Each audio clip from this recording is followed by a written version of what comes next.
एक नगर में सुखिया लाल और अनोखी लाल दो आदमी रहते थे। सुखिया एक ईमानदार और सच्चा इंसान था। वो भी कुछ छोटा मोटा काम करके अपने घर का गुजारा करता था। वहीं दूसरी तरफ अनोखी लाल लालची और कपटी इंसान था।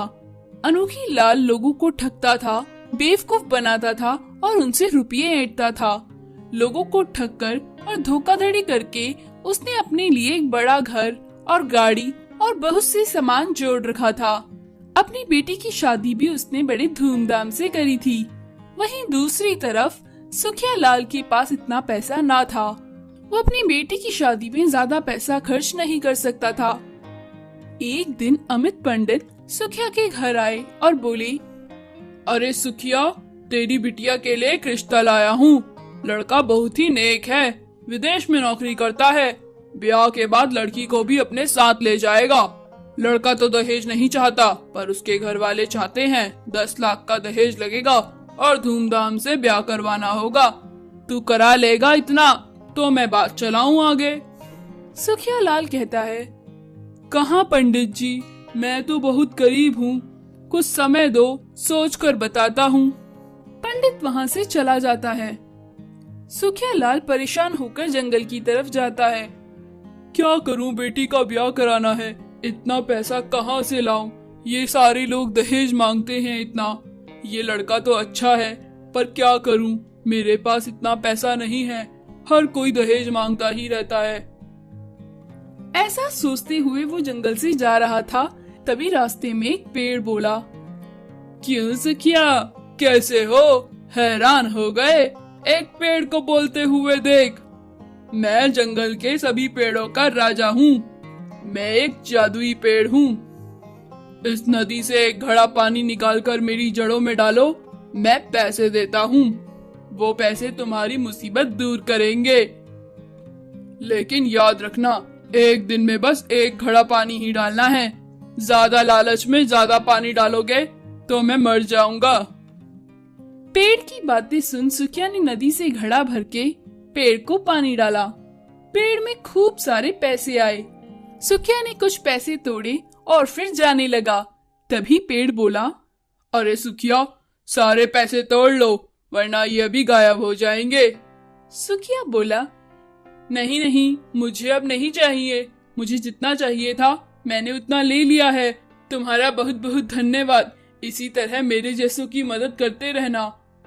पेड़ बोला, हाँ, मैं तुम जैसों की मदद करता रहूंगा, पर ध्यान रहे ये बात किसी लालची आदमी को नहीं पता लगनी चाहिए। इतना सुनकर सुखिया वहाँ से चला जाता है। उसने उन पैसों से अपनी बेटी का ब्याह बड़ी धूमधाम से किया। दूसरी तरफ अनोखी लाल बड़ा परेशान था। ये सुखिया अपनी बेटी की शादी में इतना खर्च कैसे किया? इसके पास तो इतने पैसे ना थे। कैसे किया होगा ये सब कुछ? मुझे पता लगाना ही होगा। उसने कुछ जरूर धांधलेबाजी की है। तभी अनोखी लाल की बीवी वहाँ आती है और कहती है, सुनते हो जी, सुखिया लाल को एक जादुई पेड़ से इतना पैसा मिला, उसी से उसने अपनी बेटी की शादी की है। वो पेड़ नदी के किनारे है, मुझे उसकी बीवी ने बताया है। एक घड़ा पानी देने से पेड़ में पैसे लग जाते हैं, खूब सारे, जितने चाहिए उतने तोड़ लो।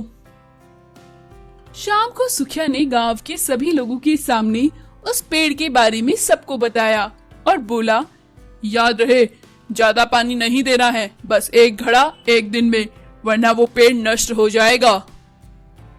अनोखी लाल उसकी बात सुन मोटर लेकर नदी के किनारे पहुंच गया और बोला, सुखिया झूठ बोलता है, हम ज्यादा पैसा ना ले ले इसलिए ऐसा कहता है। मैं तो इस मोटर से ढेर सारा पानी दूंगा इस पेड़ को, और फिर ढेर सारा पैसा पाऊंगा और सारा का सारा मैं ही ले जाऊंगा।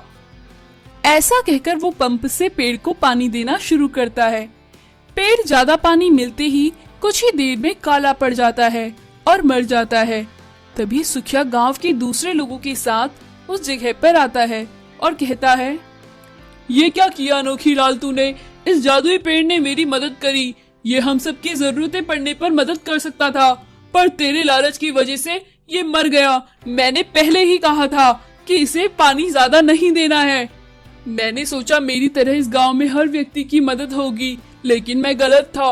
पेड़ ने मुझे पहले ही आगाह किया था कि किसी भी लालची व्यक्ति को इसके बारे में ना कहना, पर तुम्हें पता चल ही गया। गांव वालों ने गुस्से में आके अनोखी लाल की इस हरकत पर उसकी खूब पिटाई की। तो दोस्तों, लालच करना बुरी बात है। Skating board. रामपुर गांव में महेश नाम का एक आदमी था। महेश ज्यादा पढ़ा लिखा नहीं था, पर वो कारपेंटर का कुछ काम जानता था। तो महेश अपने किसी रिश्तेदार दुग्गू की दुकान पर काम करता था। दुग्गू बड़ा ही कपटी इंसान था। दुग्गू महेश से बहुत काम करवाता था और उसे पैसे भी कम देता था। पर महेश और कोई काम नहीं जानता था, तो अपनी बीवी माया और बेटे अमीश के लिए उसे कम पैसों में ही काम करना पड़ता था। महेश का बेटे अमीश का स्कूल बहुत दूर था। अमीश पैदल ही स्कूल जाता था। उसके पापा के पास साइकिल के लिए या फिर स्कूल वैन लगाने के पैसे नहीं थे, तो वो पैदल ही स्कूल जाता था। एक दिन अमीश अपने पिता से बोला, पापा, मैं स्कूल आने जाने में बहुत थक जाता हूँ। मेरे पैरों में बहुत दर्द होता है। महेश बोला, बेटा, मैं क्या कर सकता हूँ? अमीश बोला, पापा, मुझे साइकिल ला दो ना, इससे मेरे पैरों में दर्द भी नहीं होगा और मेरा समय भी बचेगा। महेश बोला, बेटा, पर साइकिल को मेरे पास पैसे नहीं हैं। तुम जानते तो हो घर के हालात, मैं कहाँ से लेकर आऊंगा? मैं सारा दिन काम करता हूँ, तब भी बड़ी मुश्किल से हम 2 वक्त की रोटी खा पाते हैं। तभी अगले दिन जब अमीश स्कूल को जा रहा होता है, रास्ते में उसे एक लकड़ी का पट्टा दिखता है। अमीश कील से उसमें छोटे छोटे टायर जोड़ता है और उससे स्केटिंग बोर्ड बना लेता है। फिर वो उसमें स्कूल जाता है। सारे बच्चे से स्कूल में स्केटिंग बोर्ड में देखते हैं तो कहते हैं, अरे वाह, ये कितना अच्छा है। तुमने ये खुद बनाया? ये कैसे बनाया? ये बहुत अच्छा है, हमें भी इससे खेलना है। अमीश बाकी बच्चों के साथ स्केटिंग बोर्ड से खेलता है। शाम को जब वो स्कूल से लौटता है तो गांव वाले उसे देखकर उसकी तारीफ करते हैं। घर पहुंचकर अमीश अपने मम्मी पापा से कहता है, पापा देखो, मैंने अपने लिए स्केटिंग बोर्ड बनाया। मैंने ये खुद बनाया। अब मेरे पैरों में दर्द नहीं होगा और मैं आप लोगों की मदद भी कर सकूंगा। इस तरह अमीश उस स्केटिंग बोर्ड से रोज स्कूल जाता और आता था। अमीश ने सुबह सुबह न्यूज़पेपर डालने का काम भी शुरू कर दिया था। वो अपने स्केटिंग बोर्ड से लोगों के घरों में न्यूज़पेपर डाल आता था। महीने के अंत में जो कमाई होती उसे अपने पापा को देता। अब उसकी माँ दिन में महेश के लिए खाना बांध देती थी। जब अमीश स्कूल को जाता तो स्केटिंग बोर्ड से अपने पिता को खाना देते हुए जाता था। एक दिन डुगू ने अमीश को स्केटिंग बोर्ड पर जाता देखा और बोला, अरे मैं तो काम के लिए बसों में चक्कर काटता हूँ और ये मेरे मजदूर का बेटा मजे से स्केटिंग बोर्ड में जाता है। मुझे इसका स्केटिंग बोर्ड चुराना होगा। इसके पापा ने जरूर मेरी दुकान से ये लकड़ी का फट्टा चुराया होगा। मैं इसको चुरा लूंगा, इसमें क्या बुराई है? ये लकड़ी का फट्टा भी जरूर मेरा ही होगा। ऐसा कहकर एक दिन रात को टुकू ने अमीश का स्केटिंग बोर्ड चुरा लिया। अमीश अगले दिन स्केटिंग बोर्ड नहीं पाकर बड़ा दुखी हुआ। अरे, मुझ बच्चे का स्केटिंग बोर्ड कौन चोरी किया होगा? ये जरूर किसी स्कूल के बच्चे की शरारत होगी। अब मुझे फिर से पैदल ही जाना होगा। जब अमीश स्कूल जा रहा था तो रास्ते में उसने देखा डुगू स्केटिंग बोर्ड को किसी बस के पीछे रस्सी से बांध कर जाता है। अमीश पहचान जाता है, अरे ये तो मेरा स्केटिंग बोर्ड है।